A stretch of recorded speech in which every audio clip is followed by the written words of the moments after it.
So ఇలా చాలా కొన్ని అపురూపమైన ఘట్టాలు చోటు చేసుకున్నాయి. ఎక్కడ అంటే ఈ పెంచిన బస్ ఛార్జీలకు నిరసనగా ఈరోజు కేటీఆర్ అండ్ హరీష్ రావు ఆధ్వర్యంలో ఈరోజు నిరసన తెలపడానికి వాళ్ళు బస్ భవన్కి వెళ్ళే దాంట్లో కొన్ని అబ్జర్వ్ చేస్తే మాత్రం కొన్ని హైలైట్ పాయింట్స్ అనేది చెప్పాలి.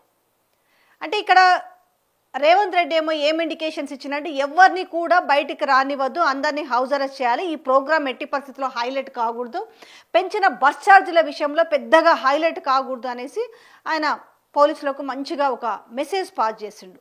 బట్ అది పోలీసుల వల్ల కాలేదమ్మా, మస్తు ట్రై చేసిరు. ఎందుకంటే జనరల్గా ఏంటి వాళ్ళకి వదిలేస్తే చేసుకొని పోతారు, కానీ ఎక్కడంటే ఎందుకు అలా కంట్రోల్లో పెట్టకుండా ఎందుకు ఉండరు అని అంటే ఆ ప్రోగ్రామ్ హైలైట్ అవుతుంది, అనవసరంగా రేపు కవరేజ్ వస్తుంది, ఇవన్నీ కూడా ఉంటాయి, క్రైటీరియాస్ ఉంటాయి. సో ఈ నేపథ్యంలో వీళ్ళకంటే ఈరోజు నిరసన తెలిపే వాళ్ళకంటే కూడా ఈరోజు పోలీసుల సంఖ్య ఎక్కువగా ఉంది. అంటే లాస్ట్కి ఏందనంటే ఇంకా చేతులు అంటే మ్యాక్సిమం ట్రై చేసిరు, మొత్తం ఎక్కడికక్కడ హౌస్ అరెస్ట్లు కావచ్చు, లేదు ఆ బస్ భవన్ వరకు వెళ్లకుండా నిరసన తెలపకుండా ఉండడానికి పోలీసులు శాయశక్తిలో ప్రయత్నం చేశారు. బట్ ఇంతమంది అవసరమా నిజంగా? అయితే విషయం ఏంది తెలుసా, ఈరోజు పోలీసులే మాట్లాడుకురట, ఏదో వాళ్ళ పార్టీకి వాళ్ళు వచ్చి నిరసన తెలుపుకొని పోతారు కదా, ఇది ఒక పబ్లిక్ కాజ్ కదా, బట్ ఎందుకు దీనికి ఇంత రాద్ధాంతం చేయాల్సి వచ్చింది, ఎందుకు మాకు ఇలాంటి మెసేజ్ పాస్ చేసిరు అనేసి ఇలా పోలీసులే మాట్లాడుకున్నారట. ఎందుకంటే మీకు ముఖ్యంగా కనిపిస్తుంది మీడియాని కూడా అసలు అలో చేయకుండా మీడియా వాళ్ళ మీద వీళ్ళ అత్యుత్సాహం కావచ్చు, ఇది కావచ్చు. బట్ కొంతమంది పోలీసులకైతే ఉంటుంది కదా, అరే ఎందుకు ఇంత అవసరమా, ఏదో ఖచ్చితంగా నిజమే కదా, బస్ ఛార్జీలు పెరిగిన వాటి వాస్తవమే కదా, ఈ దిక్కుమాలిన ఫ్రీ బస్సు, నేను దిక్కుమాలిన ఫ్రీ బస్ అని ఎందుకు అంటున్నానంటే నిజంగానే ఎవరికైతే ఇప్పుడు ప్రతి సంక్షేమ పథకానికి ఒక సాచ్యురేషన్ పెట్టిరు, ఏది ఒక ఆధార్ సాచ్యురేషన్ పెట్టిరు, లేకపోతే ప్రతిదానికైతే ఒక ఆధార్ లింక్ ఉంటుంది, దాని తర్వాత దానికి సంబంధించి వైట్ రేషన్ కార్డు ఒకటి లింక్ పెట్టిరు. ఈ రెండు బేస్ చేసుకొని ఒక ఆధార్ మాత్రం చూసి ఫ్రీ బస్ ఎక్కనిస్తున్నాడు వీళ్ళు తెలంగాణ ఏపీనని. అలా కాకుండా వైట్ రేషన్ కార్డు ఉన్న వాళ్ళకే లోని ఆ ఫెసిలిటీ ఇస్తే, లేదు నిజంగానే డైలీ వేజ్ కూరగాయలు అమ్ముకునే వాళ్ళు కావచ్చు, లేకపోతే స్కూల్ స్టూడెంట్స్ కావచ్చు, కాలేజ్ స్టూడెంట్స్ కావచ్చు, లేదంటే ఈ చిన్న హౌస్ కీపింగ్ జాబులు చేస్తారు వాళ్ళు కావచ్చు, ఇట్లాంటి వాళ్ళందరికీ ఫ్రీగా ఇచ్చిన నష్టం ఏమీ లేదు. కానీ వీళ్ళతో పాటుగా మిగతంగా ఆర్థిక భారాన్ని మోయగల వాళ్ళకు కూడా, అంటే లక్షల రూపాయల జీతం వస్తున్న గవర్నమెంట్ ఎంప్లాయీస్ కూడా ఫ్రీ బస్ ఇవ్వడం. అయితే ఇక్కడ మన ప్రభుత్వం లాజిక్ మిస్ అయిందా, లేకపోతే ప్రజలకు తెలియదు అనుకుంటాడా? ఆల్రెడీ ఇంతమంది 4 కోట్ల మంది మహిళలు బస్సులో ఫ్రీ బస్సులో ప్రయాణం చేసిరు, గుళ్ళు వైరు, గోపురాలు వైరు, ఎవరిని కూడా అంటే ఇంట్లో ఉన్న భర్తని ఇలా పైసలు అడగాల్సిన పని లేదు, భర్త కోపడితే ఎంత నువ్వెంత అనేసి ఛార్జీ లేకుండా బస్సులో పోగలిగే ఫెసిలిటీ అక్క చెల్లెలకు ముఖ్యమంత్రి రేవంత్ అన్న కానుకగా ఇచ్చిందని చాలా గొప్పగా మాట్లాడారు. దాంట్లో ఇంకొక హైలైట్ పాయింట్ ఏంటంటే ఆర్టీసీ లాభాల్లో నడుస్తుంది అన్నారు. ఏది వీళ్ళు ఫ్రీ బస్ ఎక్కడం వల్ల.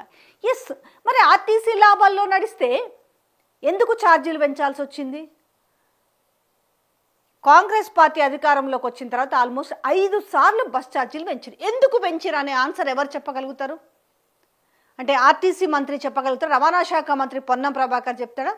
సో వాళ్ళ వ్యక్తిగత విషయాలు, వాళ్ళ వ్యక్తిగత కుమ్మలాట్లు వాళ్ళే ఉన్నారు. సో ఈరోజు లిటరల్గా బీఆర్ఎస్ దూకుల్లో ఇటు కేటీఆర్ కానీ హరీష్ రావు దూకుడు చూసి అలా పోలీసు వాళ్ళే ముక్కున వేలేసుకున్నట.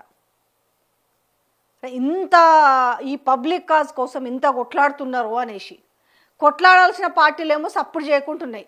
నాకు బాగా గుర్తు, నేను చిన్నగా ఉన్నప్పుడు కానీ ఊహ తెలిసినాక కానీ మనకు గుర్తుండేది ఏంది, బస్ ఛార్జీలు పెంచిర్రు అని అంటే, కరెంట్ ఛార్జీలు పెంచిర్రు అంటే వామపక్షాలు సో రోడ్డు మీదకి వచ్చి దర్దా చేస్తుంది. వాళ్ళ స్టూడెంట్ వింగ్ కూడా ఉండేది, ఏఎస్ఎఫ్ కానీ ఇట్లాంటివి ఉండేది, ఎస్ఎఫ్ఐ కానీ, వీళ్ళు కూడా కొట్లాడుతుండ్రి. అంటే ఇప్పుడు హాస్టల్స్లో ఫుడ్ పోలేదన్నా, లేకపోతే వాళ్ళకి ఇచ్చేవి ఫెసిలిటీస్ బాగలేకపోయినా, దాని తర్వాత కరెంటు ఛార్జీలు పెంచినా, లేదంటే ఆర్టీసీకి సంబంధించిన బస్ ఛార్జీలు పెంచినా, ఇవన్నీ కూడా వాళ్ళే చేసేవాళ్ళు.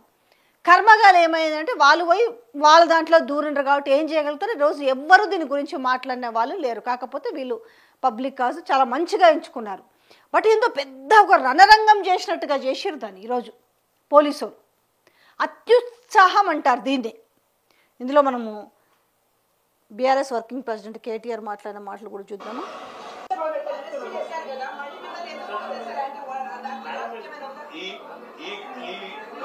పార్టీ ప్రస్తుతం రాష్ట్రంలో సర్కార్ నడపడం లేదు, సర్కస్ నడుపుతోంది. వాళ్ళు ఏం చేస్తున్నారో వాళ్ళకే తెలియదు. వాస్తవం ఏంటి అంటే పొద్దున హౌస్ అరెస్ట్ అని 50 మంది పోలీసులు వచ్చారు. మళ్ళీ మేము బయటకు వచ్చి మేము వెళ్ళాలి మా పార్టీ ప్రోగ్రామ్ అంటే వెళ్ళండి అన్నారు. సో మరి వాళ్ళకి తెలియదు. ముందు హౌస్ అరెస్ట్ అని చెప్పింది వాళ్ళే, మళ్ళీ తర్వాత మీరు వెళ్ళవచ్చు అని చెప్పింది వాళ్ళే. మా ఎమ్మెల్యేలని చివరికి మా కార్పొరేటర్లను కూడా హైదరాబాద్ నగర వ్యాప్తంగా అందరినీ అరెస్ట్ చేసి కొంతమందిని పోలీస్ స్టేషన్ తీసుకుపోయారు, కొంతమందిని అలౌ చేశారు.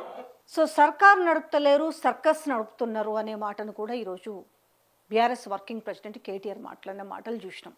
నిజంగా చెప్పాలంటే ఇంత అత్యుత్సాహం పడాల్సిన అవసరమే లేదు.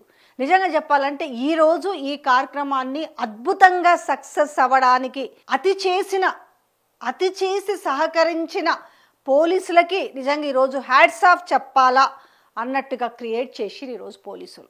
బట్ ఇంటెలిజెన్స్ వాళ్ళు చెప్పినట్టుగా వాళ్ళ కాలేదు, ప్రోగ్రామ్ అత్యద్భుతంగా సక్సెస్ అయింది అనేది.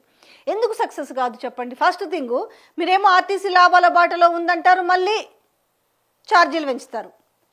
ఆర్టీసీ మహాలక్ష్మి పథకం కింద ఇప్పటికీ అంటే ఆయన నాగిరెడ్డి ఎండి చెప్పిన మాటల్లోనే 13,353 కోట్లు బాకీ ఉన్నారని చెప్తున్నారు. ఇప్పటికే బస్టాండ్లన్నీ తాకట్టు పెట్టి పైసలు తెచ్చారు. ఇమ్లీబన్ బస్టాండ్ కూడా తాకట్టు పెట్టారు. సో ఓవరాల్గా చూస్తే అంతే, మేడిపండు చూడు మేలిమై ఉండునన్న చందంగా ఆఖరికి ఎట్లొచ్చిందంటే ఇక ఫ్రీ బస్సు బంద్ పెట్టే ముచ్చటకు వచ్చింది. దానికంటే మహిళలకు ఎవరికైతే అవసరమో ఒక 50% పెట్టేస్తే అయిపోతుండగా టికెట్, అది లేదు. పోనీ వైట్ రేషన్ కార్డు ఒక సాచ్యురేషన్ తీసుకొని వాళ్ళకి ఫ్రీ ఇచ్చుంటే ఇవాళ ఛార్జీలు పెంచే పరిస్థితి అయితే రాదు కదా. సో ఇవాళ ఏంటంటే ఓవరాల్గా మనకు ఆ సైలెట్స్లో కనిపించింది ఏంటంటే, ఈరోజు సైలెట్స్లో కనిపించింది ఏంటంటే పూర్తిగా ఈ ప్రోగ్రామ్ని సక్సెస్ చేసింది. అంటే వీళ్ళు ఎంతైతే దూకుడుగా పోయారో ఈరోజు వాళ్ళు వెళ్ళిండ్రు, ఎండీతో ఆర్టీసీ ఎండీతో మాట్లాడిరు, ఛార్జీలు పెంచిన వాటిని వెనక్కి తీసుకోమని చెప్పిర్రు.